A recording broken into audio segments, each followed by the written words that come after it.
Yes, आज अपन कौन सा लेसन पढ़ेंगे? गुरुत्वाकर्षण वाला लेसन पढ़ेंगे, ठीक है। अब गुरुत्वाकर्षण की यदि हम बात करें तो सामान्यतः हम देखते हैं कि वस्तुएं जो होती है वो पृथ्वी की ओर आकर्षित होती है। क्या होती है? आकर्षित। ये जो आकर्षण जिस बल के कारण होता है उसको हम किस नाम से जानते हैं? गुरुत्वाकर्षण के नाम से। ये तो हो गई बेसिक इसकी डेफिनेशन जो अपन पुरानी कक्षाओं में पढ़े हुए हैं, लेकिन हाल ही में अपने 2 या 3 लेसन पढ़े हैं। ये लेसन जो है ये उनसे रिलेटेड है, इसीलिए हमें इसको साथ साथ ही देखना जरूरी है, क्योंकि ये किससे संबंधित है? गति से संबंधित है। हमने गति वाला लेसन पढ़ा, गति के नियम पढ़ा।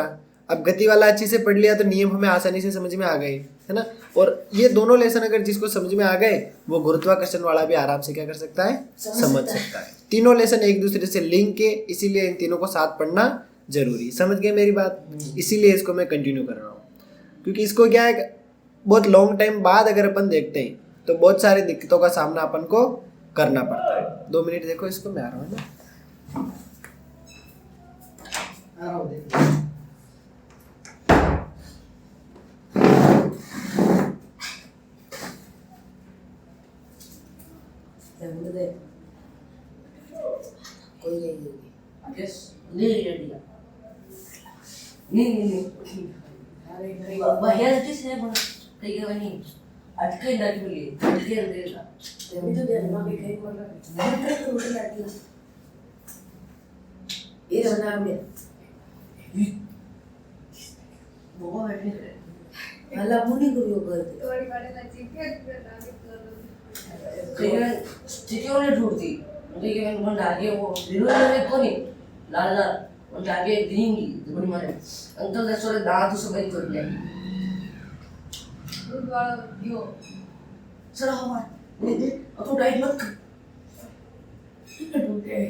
यस, अब अपन आगे का जो भी है वो पढ़ते हैं।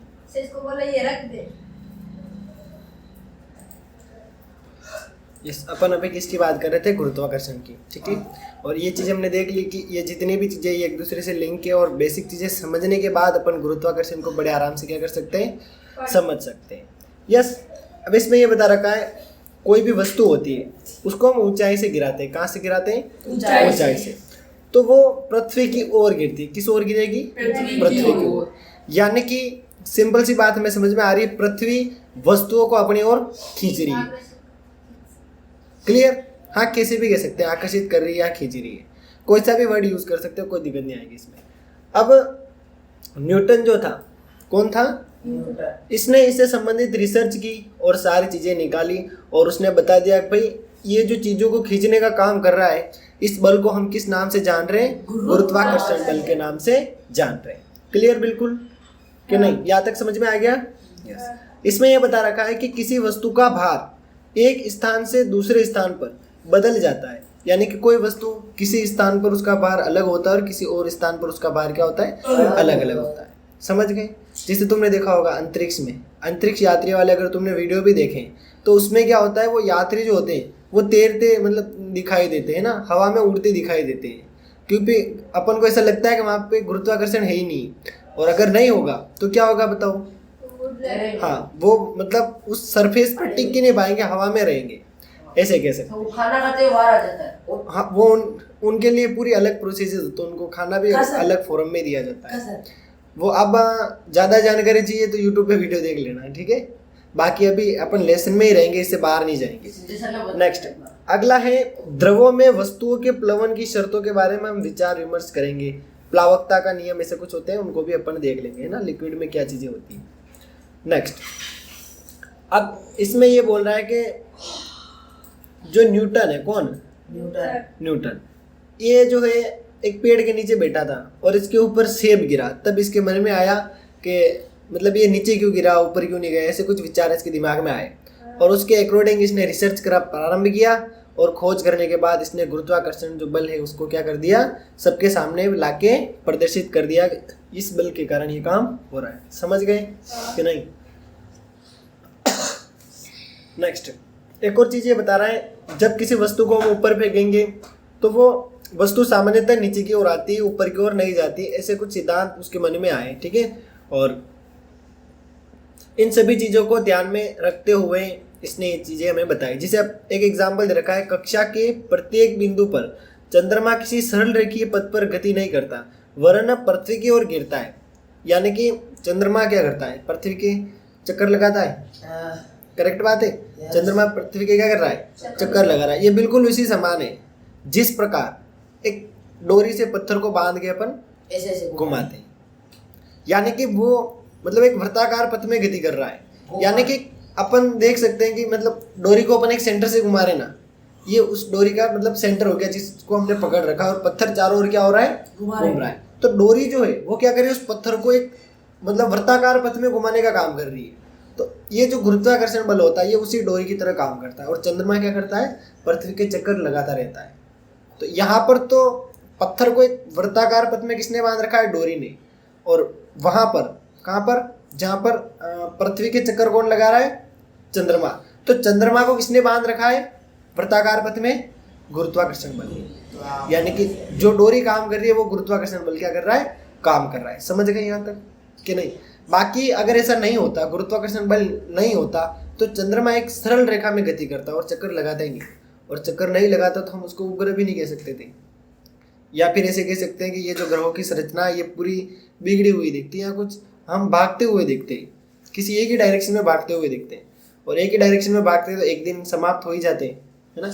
कुछ टाइम तक चलती है और फिर पृथ्वी नष्ट हो जाती है। लेकिन ये चीज़ें नहीं होती है ना। और इसके बारे में हम जितना सोचे उतना ही कम है। ज़्यादा सोचेंगे तो दिमाग खराब ही होता है, क्या हो क्या रहा है ना। सही बात बोल रहा हूँ मैं। क्लियर? नेक्स्ट कुछ और चीज़ें इसमें दे रखी है,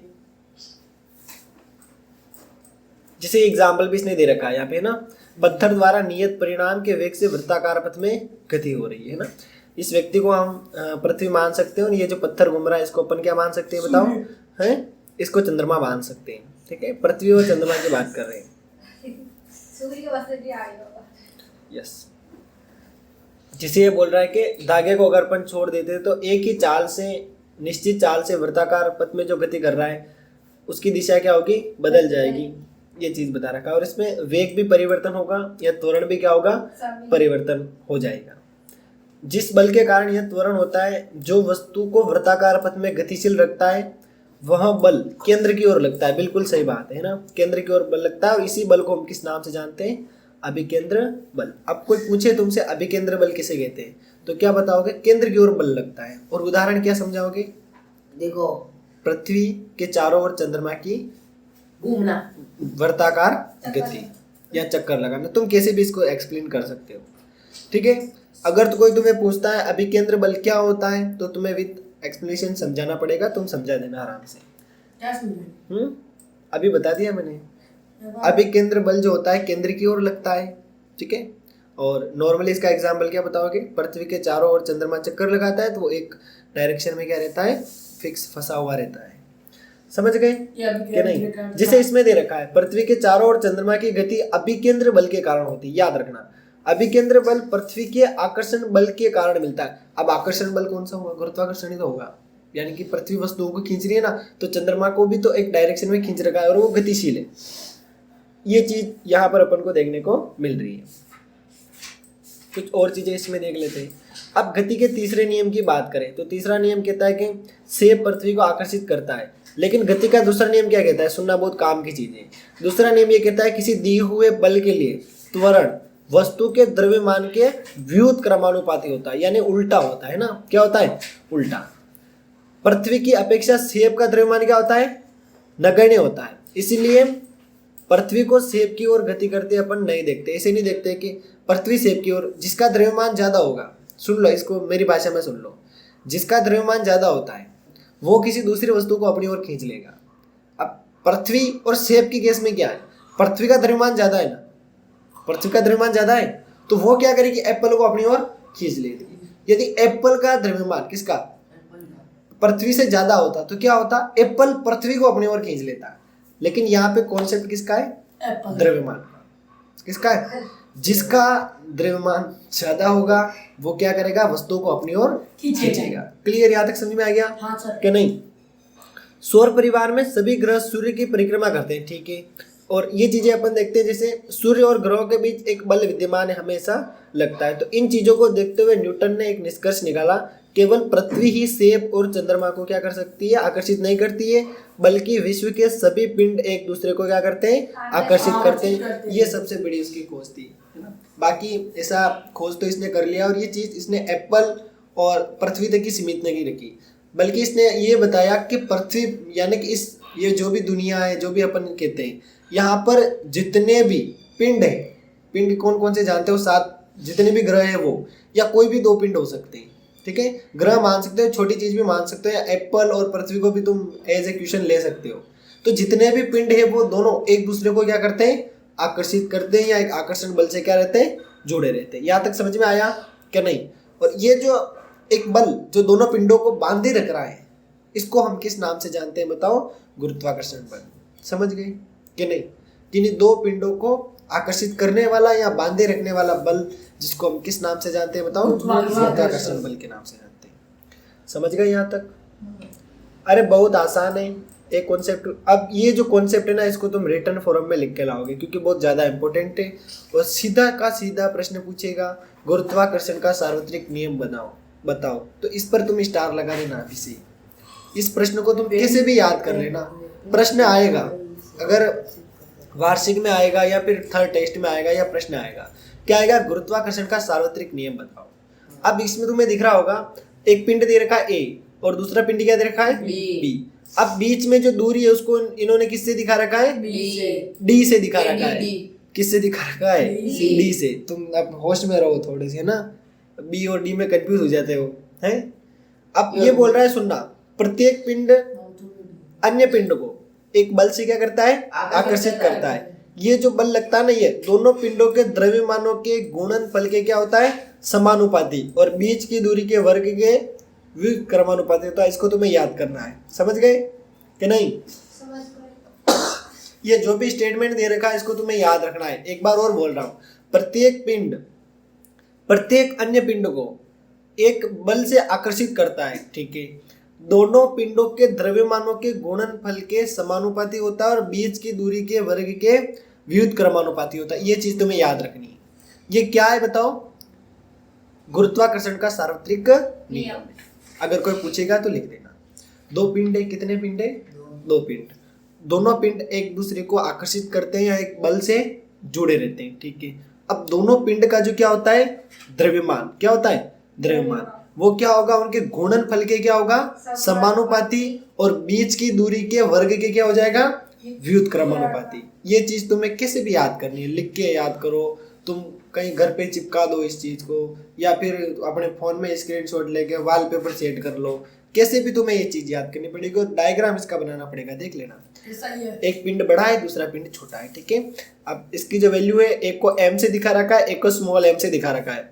g को सार्वत्रिक स्थिरांक ऐसे कुछ माना गया है, और d जो है इसको डिस्टेंस दे रखा है। अब व्युत क्रमानुपाती दे रखा है ना, व्युत क्रमानुपाती यानी अपोन।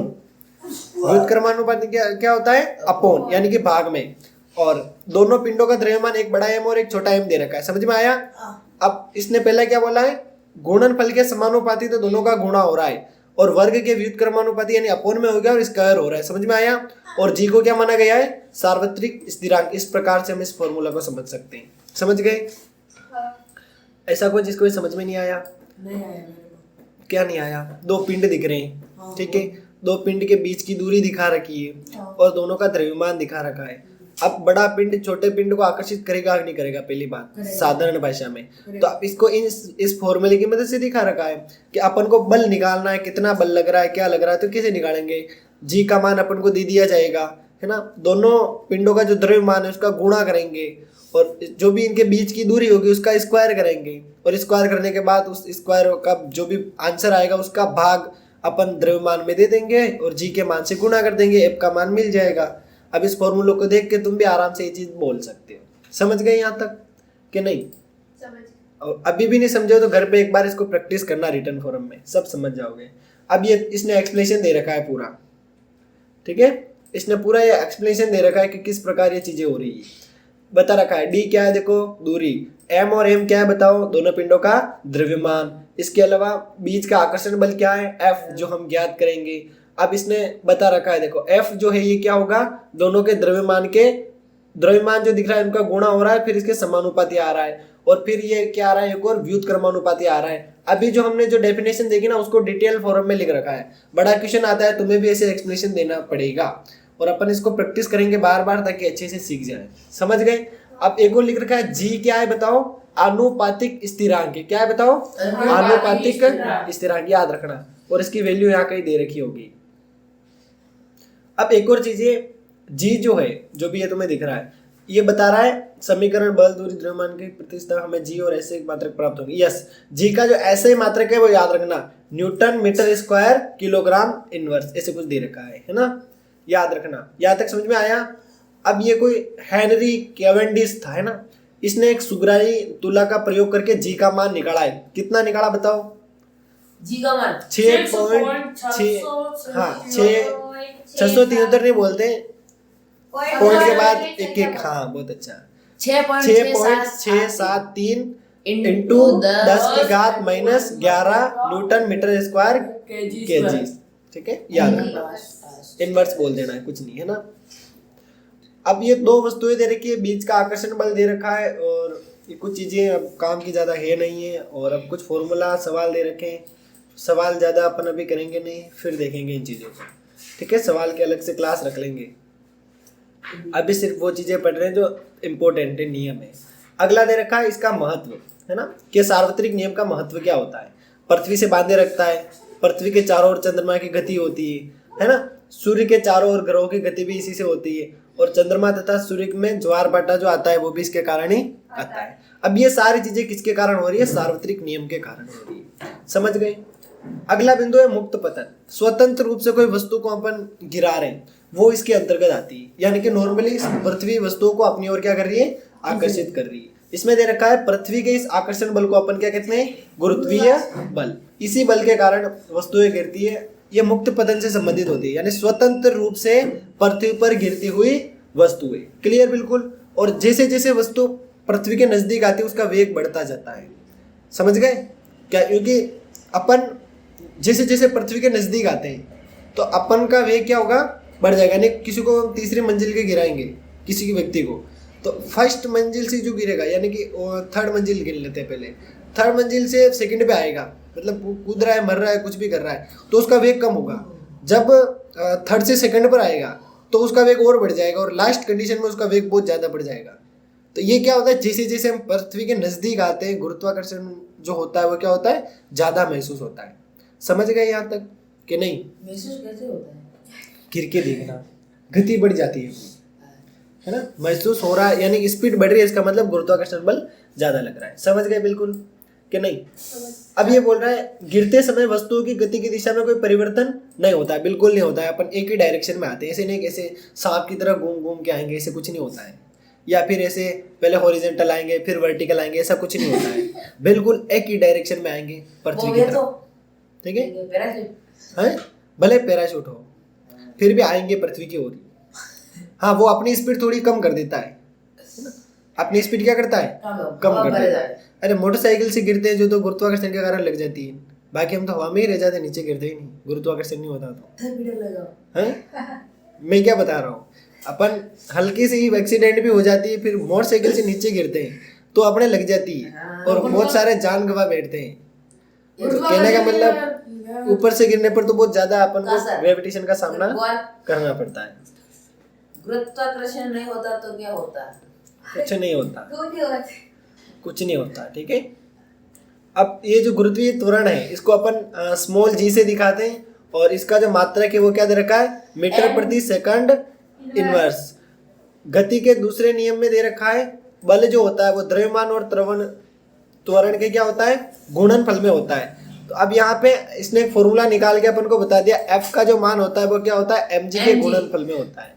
ये चीज इसने दे रखी है, यहाँ पे याद रख लेना एम जी इजिकल टू जी, दोनों जो पिंड है उनका द्रव्यमान और उसका गुणा किससे हो रहा है बताओ, डी स्क्वायर से हो रहा है। ये चीजें याद रख लेना। समझ गए यहाँ तक? बहुत है यूं। अब एक और चीज देख लेना, पृथ्वी एक पूर्ण गोला नहीं है। ठीक है, पृथ्वी की त्रिज्या ध्रुवों के विषुवत वृत्त की ओर जाने पर बढ़ती है। ठीक है, इसीलिए जी का मान ध्रुवों पर क्या होता है, अधिक होता है। याद रखना, बहुत इंपॉर्टेंट चीज है। पृथ्वी के जो ध्रुव होते हैं वहां पे क्या होता है, जी का मान ज्यादा होता है और सेंटर पॉइंट पे जी का मान कम होता है। ये चीज याद रख लेना। नेक्स्ट, गुरुत्वीय त्वरण का मान यदि परिकलित करना है तो उससे रिलेटेड कुछ सॉल्यूशन दे रखा है, इसको तुम देख सकते हो। नहीं तो फिर नहीं तो फिर बाद में अपन इसकी अलग एक क्लास ही रख लेंगे जिसमें ये सारी चीजें एक साथ देख लेंगे। ठीक है, हाँ ये समझने का काम अपन बोर्ड पे अच्छे से कर लेंगे। ठीक है, एक और दे रखा है, मुक्त पतन में वस्तु त्वरण का अनुभव करती है। ठीक है, त्वरण यानी क्या होता है कि मतलब धीरे धीरे उसकी जो मान है जी का बढ़ रहा है, या फिर ऐसे कह सकते हैं कि वस्तु की जो गति हो रही है वो समय के साथ बढ़ जाती है बहुत ज्यादा। ठीक है, ये चीज दे रखी है। अब इन्होंने कुछ प्रयोग किए और प्रयोग से कुछ चीजें निकाली है। गति का समीकरण दे रखा है उससे रिलेटेड, अब ये तुम देख लेना, ज्यादा काम का। एक चीज भले इस काम की बता देता हूँ, त्वरण वेग की दिशा में यानी कि गति की दिशा में अगर लग रहा हो तो इसको धनात्मक कहेंगे और विपरीत दिशा में लगता है तो ऋणात्मक कहेंगे। त्वरण की बात कर रहा है ये, वैसे प्रीवियस चैप्टर में मैंने समझा दिया था, फिर भी यहाँ एक बार और वो कॉन्सेप्ट आ चुका है। अगला अपना बिंदु है द्रव्यमान। क्या दे रखा है, द्रव्यमान। किसी वस्तु का जो द्रव्यमान होता है उसके जड़त्व की माप होता है। ठीक है, हमने प्रीवियस चैप्टर में ही देखा था, यानी कि क्या होता है, द्रव्यमान यदि ज्यादा होता है तो जड़त्व भी उस पर ज्यादा लगेगा। ऐसा हो सकता है कि नहीं? और द्रव्यमान कम होगा तो जड़त्व भी कम लगेगा। मोटरसाइकिल को धक्का आराम से दे सकते हैं क्योंकि जड़त्व कम होगा, और ट्रेन को धक्का नहीं दे सकते हैं क्योंकि जड़त्व ज्यादा होगा। और ट्रेन क्या चाहती है, पड़ी हुई ट्रेन, कि मैं स्थिर बनी रहूं, और गतिशील ट्रेन क्या चाहती है कि मैं गतिशील रहूं, रुकूं नहीं। ये चीजें समझ गए कि नहीं? ये कुछ चीजें यहाँ पर दे रखी है। और एक और दे रखा है भार। पृथ्वी प्रत्येक वस्तु को एक निश्चित बल से क्या करती है, आकर्षित करती है। यहाँ बल वस्तु के द्रव्यमान तथा पृथ्वी के गुरुत्वीय बल के कारण या उसके त्वरण पर निर्भर करता है। तो हम ऐसे कह सकते हैं कि किसी वस्तु का भार वह बल है जिसमें पृथ्वी की ओर आकर्षण भी शामिल है। सिंपल सी बात है, यदि हमें कोई पूछता है कि तुम द्रव्यमान और भार में अंतर बताओ, ये प्रश्न आता है। एक तो सार्वत्रिक नियम वाला प्रश्न पूछा जाता है, एक कौन सा, द्रव्यमान और भार वाला पूछा जाता है। अब यदि तुमसे पूछा जाएगा भार और द्रव्यमान में सबसे बड़ा अंतर बताओ, तो भार में तो गुरुत्वाकर्षण जुड़ जाता है, लेकिन द्रव्यमान में गुरुत्वाकर्षण नहीं जुड़ता है। उसकी ओरिजिनल जो वैल्यू होती है उसको गिना जाता है। समझ गए यहाँ तक? ये याद रखना, F बराबर m इंटू ए दे रखा है, याद रखना दे रखा है, क्योंकि वस्तु का भार एक बल है जिसमें यह पृथ्वी की ओर आकर्षित होता है। भार का SI मात्रक क्या होता है बताओ, न्यूटन होता है। समझ गए कि नहीं? वस्तु का पृथ्वी का आकर्षण बल वस्तु के भार कहलाता है। ठीक है, इसे W द्वारा निर्दिष्ट करते हैं। ठीक है, W बराबर mg इसने दिखा रखा है। ये कुछ चीजें तुम्हें याद रखनी है। ठीक है, अब किसी वस्तु का चंद्रमा पर भार निकालना इंपॉर्टेंट है, ज्यादा तो नहीं पूछा जाता है पर कभी कभी आ जाता है, याद रख लेना इसको। ठीक है, इसमें कुछ नहीं करना है, चंद्रमा की जो वैल्यू है वो रखनी है। दोनों की वैल्यू रखने के बाद जैसे दो पिंड मान रहे ना, पहला पिंड अपना कौन सा हो गया, सूर्य हो गया, दूसरा पिंड अपना कौन सा हो गया, पृथ्वी हो सकती है। या फिर किसी एक पिंड को अपन मान सकते हैं पृथ्वी और दूसरे पिंड को मान सकते हैं चंद्रमा। तो दो पिंड के बीच की जो भी डिस्टेंस होती है वो दे रखी होती है और इनका द्रव्यमान भी दे रखा होता है। इन सभी चीजों को कैलकुलेट करके हम आसानी से बाहर इनका निकाल सकते हैं। इसीलिए हम देखते हैं कि चंद्रयान 2 को जो मतलब लैंड करवाया था ना, वहां पे करवाया था, वहां पे बहुत सारी मुश्किलें आई थी। मुश्किलें क्या आई थी कि उसकी स्पीड हम कम नहीं कर पा रहे। अब कम नहीं कराने का रीजन क्या है बताओ? वहां पे हवा ही नहीं है। हवा ही नहीं तो विरोध में कोई बल लगेगा ही नहीं। और विरोध में जब बल नहीं लगते है ना, मतलब विरोधी बल अगर नहीं होते तो क्या होता है बताओ? उसको मतलब लैंड कराना बहुत मुश्किल होता है। समझ गए? यानी कि वो बहुत स्पीड से आती है और नष्ट हो जाती है, फूट जाती है, खत्म हो जाती है, ऐसे कह सकते हैं। समझ गए यहाँ तक कि नहीं? ये कुछ चीजें समझने जैसी, इनको याद रखना। बाकी सवाल तो हम कर ही लेंगे, खैर सवाल नहीं आएंगे या बहुत ही कम आएंगे, लिमिटेड। ठीक है, सवाल में वैसे एक दो सिखा दूंगा, उससे तुम्हें पता लग जाएगा। कल हम पढ़ेंगे प्रणोद और दाब। ठीक है, क्या पढ़ेंगे? प्रणोद और। आज ही पढ़ा दो, लेकिन लेसन थोड़ा सा हार्ड है, कठिन हो जाएगा। अब दो चीजें तुम्हें करनी है। सबसे पहला गुरुत्वाकर्षण की परिभाषा और गुरुत्वाकर्षण का सार्वत्रिक नियम और द्रव्यमान और भार। 3 क्वेश्चन इंपॉर्टेंट है, इनको तुम चाहे रिटर्न फॉर्म में कर सकते हो या फिर एक एक क्वेश्चन तीनों ही करके लाना, जो भी पसंद हो। समझ गए? 3 क्वेश्चन बता दिए, जो भी पसंद हो करके ले आना। अभी तुम 5 मिनट के लिए लेसन पढ़ो, फिर तुम्हें छुट्टी मिल जाएगी। टाइम बता रहा हूँ ना।